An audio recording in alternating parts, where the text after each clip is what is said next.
Écoutez-moi bien. Le monde est obsédé par la flamme. Cette euphorie éphémère, cet élan dopé par les discours et les victoires rapides. On l'appelle la motivation. Elle est la drogue du commencement.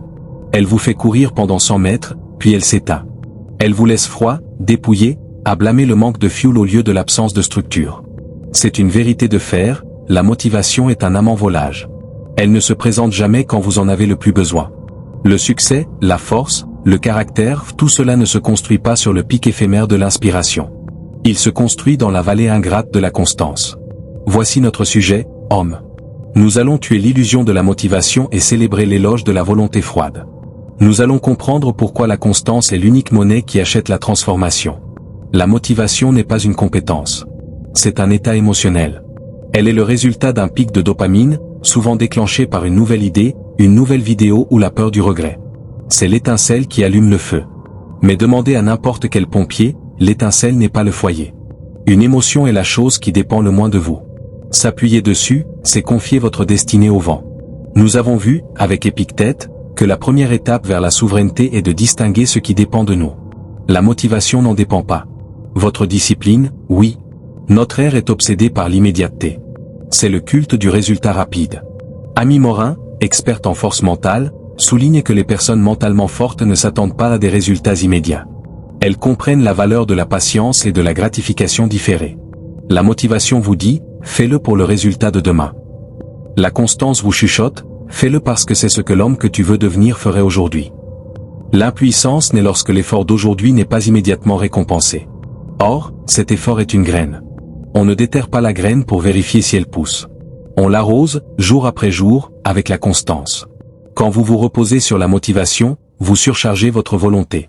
Un jour, vous êtes motivé à aller à la salle pendant 2 heures. Le lendemain, l'épuisement émotionnel vous cloue au lit. La constance, c'est l'art d'exécuter le minimum viable product de votre discipline. C'est la règle des 1%. Si vous ne pouvez pas faire 1 heure, faites 15 minutes. Si vous ne pouvez pas écrire 1000 mots, écrivez 5 lignes. L'objectif n'est pas l'exploit sporadique. L'objectif est de ne jamais rompre la chaîne. C'est un principe militaire, une petite flamme stable éclaire plus loin qu'un brasier qui s'éteint.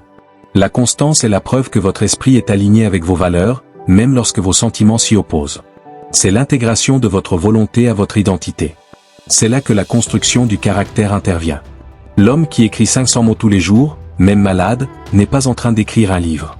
Il est en train de se forger l'identité d'un écrivain. L'homme qui s'entraîne avec le même sérieux, qu'il ait une réunion importante ou non, est en train de devenir l'identité d'un guerrier. Le caractère n'est que la somme des actions répétées. La constance transforme les actions en identité. Comment applique-t-on la constance ? En supprimant la négociation interne. La motivation exige une discussion, est-ce que je le sens aujourd'hui ? Est-ce que ça vaut la peine ? La constance répond par le oui automatique. Vous ne négociez pas de vous brosser les dents. C'est une habitude, un fait de votre existence. Votre discipline doit atteindre ce niveau de factualité. L'inconfort volontaire, la confrontation à la difficulté, devient un rituel, non une corvée. Vous ne cherchez pas le plaisir dans l'action, vous trouvez la fierté dans l'exécution, même minime. La clé est de surveiller son comportement pour reconnaître les actions d'autosabotage, comme le mentionne Amy Morin. Éliminez la pitié de soi et la rumination, et remplacez-les par l'action automatique. La constance est un acte de foi en votre futur vous. Un jour, vous vous retournerez sur une période de 5 ans. Vous ne vous souviendrez pas de la journée où vous étiez le plus motivé. Vous mesurez la distance parcourue par l'accumulation froide et implacable de vos petites victoires quotidiennes. L'endurance est la véritable marque d'un homme. La vie est un marathon, pas un sprint de motivation. La constance ne promet pas d'éviter la douleur, mais elle garantit que la douleur sera productive, qu'elle vous servira de levier. L'homme qui dure, seul, change le monde. Imaginez la goutte d'eau. Elle n'est pas puissante. Elle est insignifiante, molle, et elle cède à la moindre résistance. Mais si cette même goutte d'eau frappe la même pierre, au même endroit, 1000, 10 000, 100 000 fois, elle finit par percer le granit. La goutte d'eau n'a pas besoin de motivation pour tomber. Elle a la constance de la gravité. Elle n'a ni l'éclat de la foudre, ni la fureur du marteau. Elle a la durée. Et c'est la durée qui est l'arme fatale de la transformation. C'est l'arme que vous devez choisir. Homme, cesse de courir après les pics d'émotion. Cesse d'attendre que le ciel t'envoie un signe, une inspiration divine. L'inspiration est une illusion. La discipline est réelle.